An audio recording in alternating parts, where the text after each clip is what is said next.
Hello and welcome to Sky Sprout, a social entrepreneurship project by me, Evangelina Sanoja. These are the table of contents. Firstly, I'll be talking about my mission, then the societal problems which face Panama, the significance of the venture, my project Sky Sprout, the plan, the methods of funding, and the logic model of Sky Sprout. So firstly, my mission. The mission is to transform urban rooftops into organic farms to provide fresh produce to low-income communities, and to create economic prosperity to micro-entrepreneurs, and to lower the levels of malnutrition whilst helping balance carbon emissions. So, what is the context of the societal problem? Food insecurity in Panama is driven by limited access to nutritious food, especially in rural and indigenous areas with high rates of poverty, areas such as Nove Bugle, Cunayala, and most comarcas in Panama. This contributes to malnutrition and stunted growth in children. Despite economic growth, Panama continues to struggle with one of the highest income inequality rates in Panama.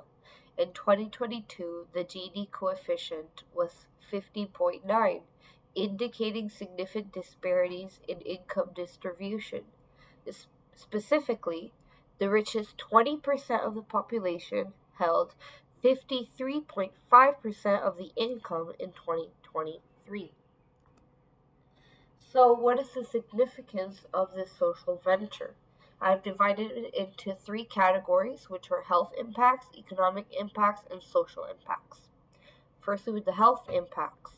Malnutrition affects over 15% of children under the age of 5 in Panama, leading to stunted growth, poor health, and impaired cognitive development. This increases poverty by limiting education, reducing productivity, and raising healthcare costs, which is a cycle that is very hard to break. Furthermore, in economic impacts, income inequality creates major disparities. The poorest 20% earn only 1.2 of total labor income, while the richest 20% take 32.7%. So, the gap restricts economic mobility and access to opportunities, especially in rural and indigenous communities where poverty is most severe. In social impacts, well, food insecurity and income inequality worsen social disparities. Indigenous communities face extreme poverty rates up to 73%. Tackling these challenges calls for a comprehensive strategy. These strategies include promoting sustainable agriculture, economic empowerment, and a better access to essential services such as clean water and food stability. So, SkySprout, who are we?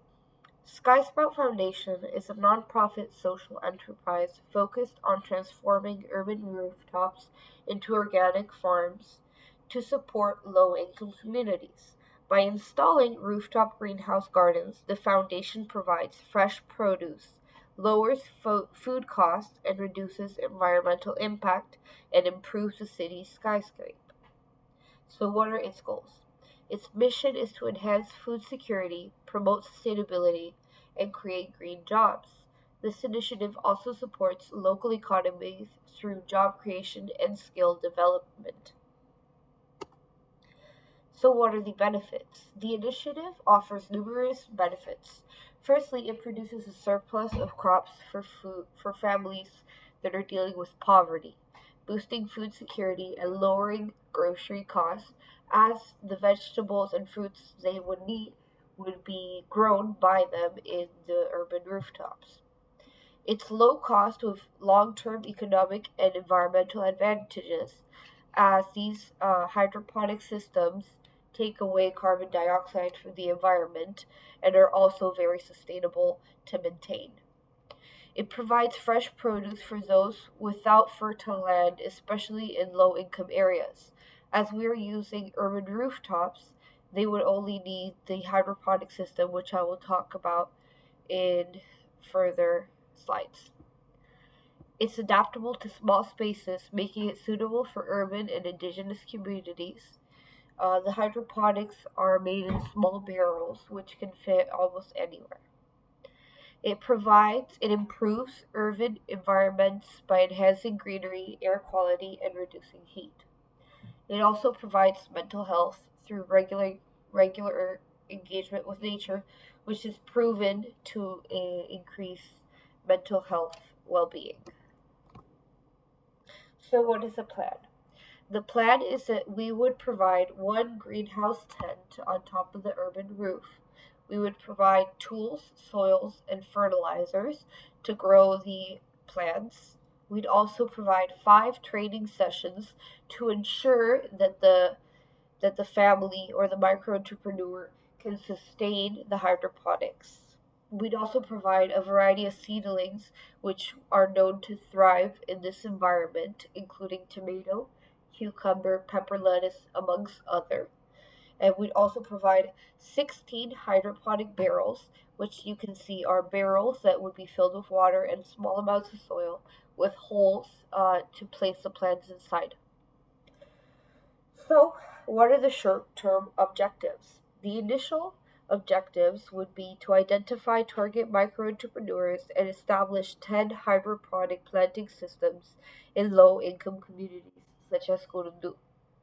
We'd also like to manage logistics of supply, transport, and the installation of the workforce to ensure the project's longevity. We'd also collaborate with NGOs and government funding to sustain the activities. Our medium-term goals are to expand to 100 projects installed and monitor the process of established projects to ensure funding, analyze the impact to ensure progress on our mission statement. We'd want to analyze how the families are going to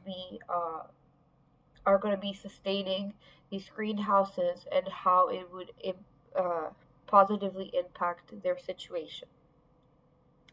The long-term objectives would be that we would like to expand to all target communities in all provinces of Panama, and mainly specifying in the comarcas where indigenous communities are experiencing most poverty.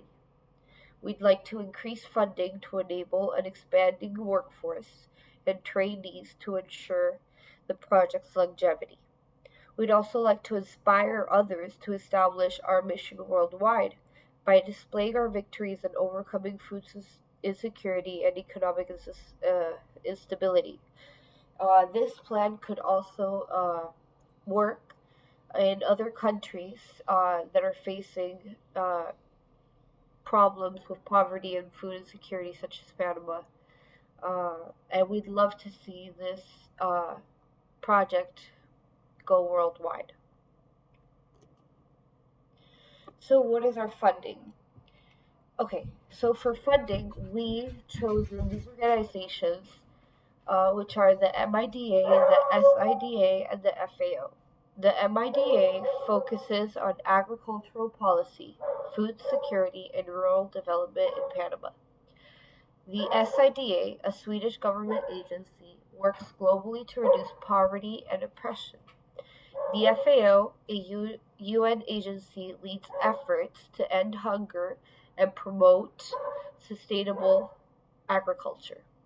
These organizations were selected for their relevant expertise, ability to secure funding and streamline processes, and align with the project's goals. I believe that all these organizations would be willing to fund a project such as Sky Sprout as it aligns with their own mission. So this is the logic model. Firstly, we'll start with the inputs. Of course, as previously stated, we'd have funding from the MIDA, the SIDA, and the FAO. We'd also have skilled staff to ensure the project's longevity and to ensure that all members of this project will be equipped with the knowledge necessary to sustain the hydroponics. We'd also input the equipment and materials necessary to actualize all the activities. So next, the activities. The activities would be to install and maintain hydroponics through our staff, identify micro entrepreneurs that are willing to sustain the project and have an honest business, and also to train members uh, in the agronomics of how to properly use the hydroponics. So the outputs would be ideally we'd like hundreds of rooftops turned into farms. We'd love to have tons of fresh produce produced every year. We'd love to see 100 of micro entrepreneurs and dozens of trained staff to really cement the effectivity of this project. What are the outcomes? So, the outcomes would be to increase access to food for all those that are suffering with food insecurity. We'd also like to raise awareness about health and sustainability through our training workshops, and we'd also have job creations of sustainable and green jobs. What would be the impact? The impact would be that we combat poverty and malnutrition rates, we decrease carbon emissions, and increase social and economic well being. Thank you for your attention.